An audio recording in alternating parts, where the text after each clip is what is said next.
Bem, meus queridos irmãos, aqui estamos para uma reflexão breve nesse pôr do sol, que na verdade é o último pôr do sol do mês de maio de 2020.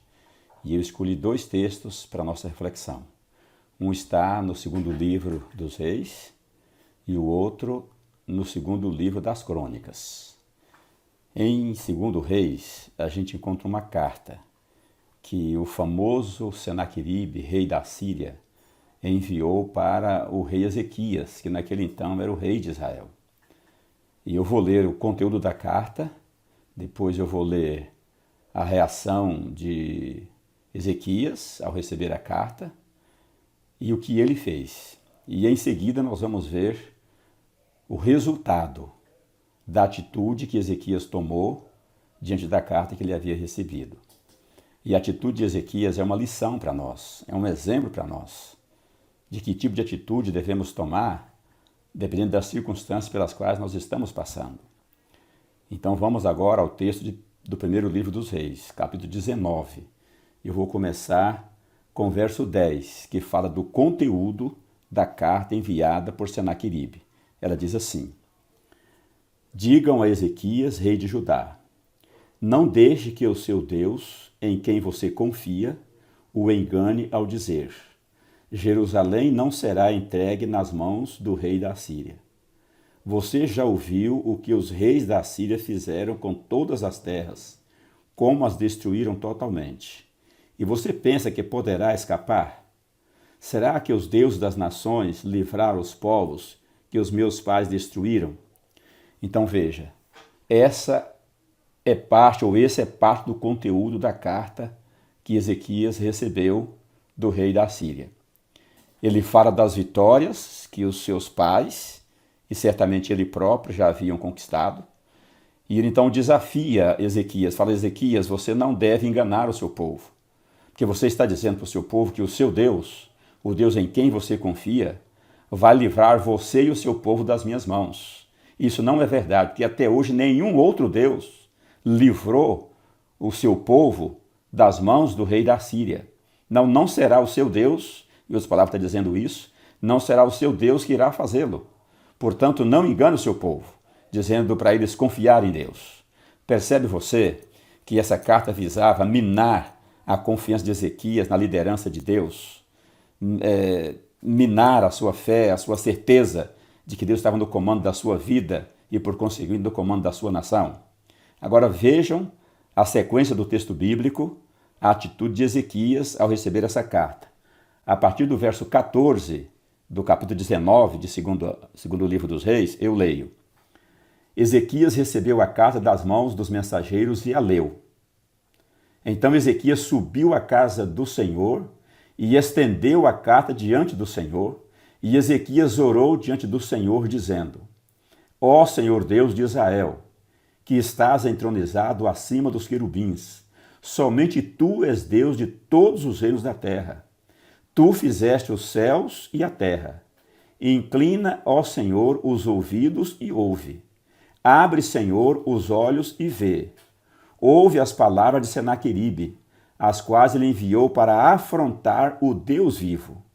É verdade, Senhor, que os reis da Síria assolaram todas as nações da terra e lançaram no fogo os deuses deles, porque não eram deuses, mas objetos de madeira e pedra, feitos por mãos humanas. Por isso os destruíram. Agora, ó Senhor, nosso Deus, livra-nos das mãos dele, para que todos os reinos da terra saibam que só tu, ó Senhor, és Deus. Percebeu a atitude de Ezequias? Ele recebe a carta, que era uma carta que afrontava não apenas ele, Ezequias, como líder da nação, mas especialmente o seu Deus. Ele pega a carta, leva até o templo, estende-a diante do Senhor e clama. E como que diz: Senhor, esse problema não é meu, esse problema é seu. Eu sou apenas um servo, e eu sou o líder dessa nação que o Senhor constituiu. O Senhor me constituiu líder, mas o verdadeiro líder é o Senhor. Então esse problema é seu, ele não é meu. Querido irmão, é assim que eu devo agir quando eu recebo uma ameaça, quando eu recebo uma afronta, quando eu recebo algo que não vem de Deus. E eu quero lhe dizer que essa carta de Ezequias, como é que eu interpreto essa carta ou contextualizo essa carta para mim e para você que vivemos em pleno século XXI? Essa carta, para mim, ela significa, no nosso contexto, as ameaças do diabo, os problemas, as dificuldades que nós enfrentamos. E haja vista, esse é um momento muito difícil pelo qual nós estamos passando. E os problemas, na maioria das vezes, eles são recados que o diabo nos manda para minar a nossa confiança em Deus, para minar a nossa certeza que nós estamos no caminho certo, de que Deus é o nosso líder e que Ele está cuidando de nós. Então, se seguirmos o exemplo de Ezequias, certamente nós teremos os mesmos resultados que ele teve. Quais seriam esses resultados? Vamos ler agora, o contexto é exatamente o mesmo, só que agora no segundo livro das Crônicas, no capítulo 32, e eu vou começar aqui exatamente com o verso 20 do capítulo 32 do segundo livro das Crônicas, que fala da resposta de Deus à oração de Ezequias. Vamos ouvir. Então o rei Ezequias e o profeta Isaías, filho de Amon, oraram por causa disso e clamaram ao céu. E o Senhor enviou um anjo que destruiu todos os homens valentes, os chefes e os príncipes no arraial do rei da Assíria. E este, com o rosto coberto de vergonha, voltou para a sua terra. Quando ele entrou no templo de seu Deus, os seus próprios filhos ali o mataram à espada. Assim o Senhor livrou Ezequias e os moradores de Jerusalém das mãos de Senaqueribe, rei da Síria, e das mãos de todos os inimigos, e lhes deu paz por todos os lados. Percebeu a resposta de Deus à oração de Ezequias? Ao receber a afronta, ao receber a carta, ao receber o recado do rei da Síria, ele pega, leva a igreja e apresenta a Deus. E deixa as consequências com Deus. E Deus mandou apenas um anjo, o qual derrotou o poderoso e quase invencível exército do rei da Síria. E qual foi a reação do rei da Síria diante da presença de apenas um anjo? Diz o texto que ele voltou para sua terra com o rosto coberto de vergonha.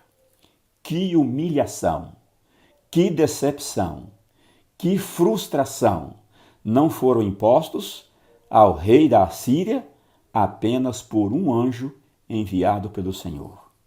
Meu querido irmão e minha querida irmã, é isso que vai acontecer com você e comigo, se nós fizermos exatamente como fez o rei Ezequias. Se ao recebermos os recados, as cartas, as provocações do inimigo que nos vêm através de problemas, de dificuldades, de provações, se fizermos exatamente o que Ezequias fez, ou seja, pegarmos tudo isso e apresentarmos ao Senhor e dizer a Ele, isso é problema seu e não meu ou não nosso, o resultado com certeza será exatamente o que Ezequias obteve. E desta feita, o inimigo que nos ronda, como diz Pedro, que está ao nosso redor, rugindo como leão, procurando alguém para devorar, ele há de fugir tantas quantas vezes forem necessárias, com o rosto coberto de vergonha, pela humilhação, pela frustração, pela decepção que lhes serão impostas pela ação desse Deus a quem nós servimos, a quem você serve, a quem eu sirvo, a quem a igreja serve. Portanto, meu querido irmão, nada temos a temer, desde que tenhamos a confiança que Ezequias teve de que Deus está no comando, que Ele está no controle e que os problemas que nos afligem, cuja solução foge à nossa capacidade de resolvê-los, pertencem a Deus e Ele há de cuidar da melhor maneira possível. Desejo a você um feliz sábado na companhia do Senhor e que a sua vida esteja escondida nele, que se assim o for, certamente o final será mais do que feliz. Um grande abraço, um feliz sábado e tudo de bom para você e para sua família.